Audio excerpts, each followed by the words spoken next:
Ekirwadde ky'okutonnya kizze kitawaanya abakyala ng'obuzibu buva ku nzaalisa n'abakyala obutaagala kugenda kunywa ddagala na kukeberebwa mu malwaliro ate abalala kuzaayira mu basawo abatalina bukugu oluusi bamulerwa ekiviirako abakyala bano okulwala endwadde eno ey'okutonnya oluvannyuma lw'obutaba na busobozi kusiba musulo n'obubi. Ssaabasajja Kabaka Ronald Mwenda Mutebi II bwe yalaba guli gutyo yasiima emisinde gy'amazaalibwa ge ag'emyaka 3 okutandika n'omwaka ogwa 2014, 2015 ne 2016 giddukirwe n'ekigendererwa ky'okulwanyisa ekirwadde kino ekikwata bannakazadde b'eggwanga oluvannyuma lw'okuzaala ate n'okubajjanjaba. Ensimbi ezaava mu misinde gy'emyaka egyo Bene yasiima n'azikwasa eddwaliro ly'Ekereziya erya St. Joseph Kitovu e Masaka mu Buddu abakyala abatawaanyizibwa ekirwadde kino okufuna obujjanjabi n'okulaba nga kirinnyibwa ku nfeete. Imelida Nakabugo ow'emyaka 4 era omutuuze ku kyalo Oluyiyi mu ggombolola y'Endagwa ekiwangala mu disitulikiti y'e Lwengo y'omu ku bakyala abaaganyulwa mu nteekateeka eno.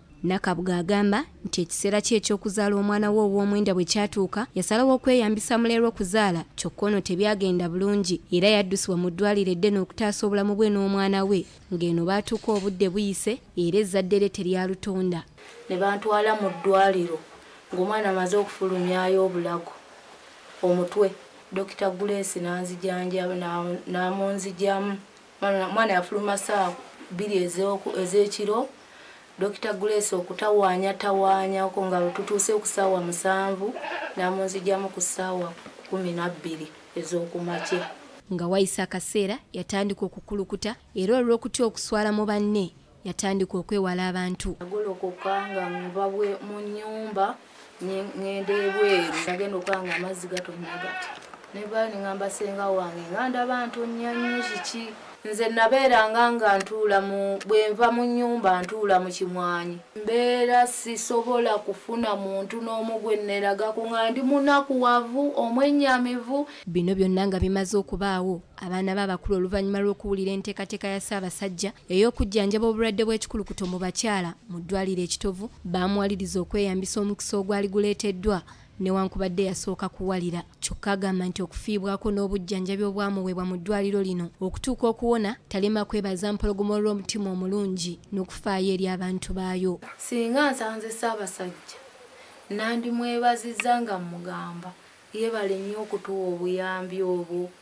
yeebalire ddala era okuba n'omutima omulungi ogw'obuzadde kubanga yatuyamba tewali lumbe lusinga olwo okumenya mu mutima era ne mwebaza okutulowoozaako kubanga ffe twali banaku abasembayo nga bwe nkulaga nti ffe kubanga ekitovu nali ntidde nayo nga ngamba nti oba neteekemu omuguwa neme kutawaanya abantu. Awadde abakyala amagezi naddala ab'embuto okweyuna amalwaliro amanene singa baba batuusizza okusumulukuka okwewala okufuna obuzibu obwamutuukako. Tebaddamu kuzaalira nnyo mu kyalo okuggyako nga lulemeredde nga tosobola kukola ki kutuuka naye bw'oba osobola okutuuka fuba nnyo ogende mu ddwaliro.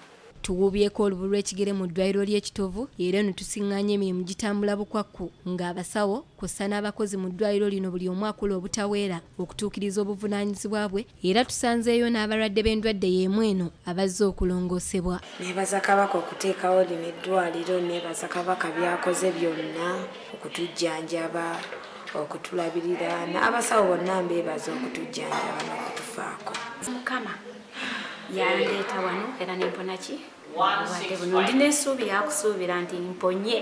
Nzabo n'okusiima Ssaabasajja Kabaka owatwesere bakazonsa babalwire biitu netumusiima arahanga mwonjere emyaka omunsi. From other places like other hospitals they do pay, but here the service is for free. Tuwayizaamu n'omubiikira Dr. Imelida Anthony Nabukalu akulira ekitongole ekirongoosa abakyala ba fistula mu ddwaliro lino era ono yeebazizza Ssaabasajja Kabaka olw'omutima omulungi era ogulumirirwa abalala bwe yasiima n'adduukirira abakyala abatawaanyizibwa obulwadde buno mu ggwanga era agamba bwe butuukidde olwaleero ng'abakyala abasoba mu 5 be baakalongoosebwa. Mu mwaka 2014 okutuuka mu 2016 yatuwa miliyoni 17 ezaayamba ennyo okubunyisa obubaka eri abantu bonna okujja ekitovu okujjanjabibwa okubamanyisa nti fistula bulwadde busobola okuwona. ategeezezza nti enteekateeka eno ereeseewo enkulaakulana mu ddwaliro ate n'ekitundu okutwaliza awamu. Ate bonna abasinga bamanyi nti eno program oba ekitongole kino kya Kabaka era bajja ne bagamba nti tuli ku woodi ya Kabaka, tuli ku bulwadde bwa Kabaka, nga kibawa essanyu n'okumanya nti ekintu Kabaka kye yateekako essira kintu kikulu. Mu biseera eby'omuggalo omuwendo gw'abaana abawala abatanneetuuka okufuna embuto gweyongera era Dr. Imelida alaze obwennyamivu n'okweraliikirira nti omuwendo gw'obulwadde buno mu baana abawala gwandyeyongera kubanga bano be basinga okukosebwa obulwadde buno. Kuba abantu bangi tebasobola kutuuka mu ddwaliro oba ku gye bandyagadde kugenda mu budde bakyakuŋŋaanya obusente. Ekyokubiri, abaana batiineeja abaana abatannaba kwetuuka embuto zeeyongedde era ddala mu COVID tumanyi kati fisula zijja kuba nyingi mu budde buno nga kivudde mu baana abangi abafunye embuto mu budde buno obw'omuggalo.